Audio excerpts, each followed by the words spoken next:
আমরা মুক্তিযুদ্ধ দেখিনি, কিন্তু আজকে আমরা প্রত্যক্ষ করছি।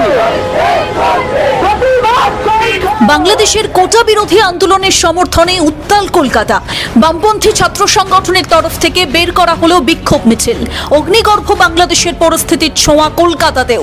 ইতিমধ্যেই প্রাণ হারিয়েছে বাংলাদেশের বেশ কিছু পড়ুয়ার, আহত অন্তত 400-র বেশি ছাত্রছাত্রী। এবার তার প্রতিবাদে গর্জে উঠল শহর কলকাতা। কলকাতার বাংলাদেশের উপহাই কমিশনের সামনে ধুমধুমার পরিস্থিতি। শান্তিপূর্ণ মিছিলের উপর শুরু হলো লাঠিচার্জ। বিস্তারিত দেখুন ভিডিওতে।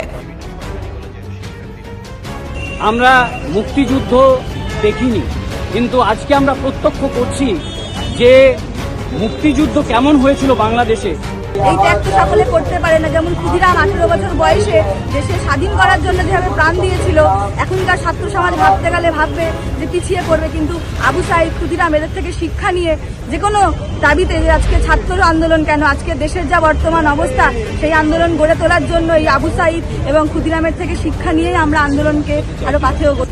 বাংলাদেশের ছাত্র সমাজ, যুব সমাজ যে দাবিতে তখন লড়াই করেছিল, আজকে আমরা ভারতবর্ষের ছাত্র সমাজ তাদের এই সংগ্রামী বীরত্বপূর্ণ লড়াই থেকে শিক্ষা নিয়ে আমাদের দেশের যে শিক্ষার সমস্যা, চাকরির সমস্যা, রুটি রুজির সমস্যা, এই সমস্যা নিয়ে এ সমাধানের দাবিতে আমাদের দেশে দুর্বার ছাত্র আন্দোলন গড়ে তোলার আমরা প্রেরণা পাচ্ছি।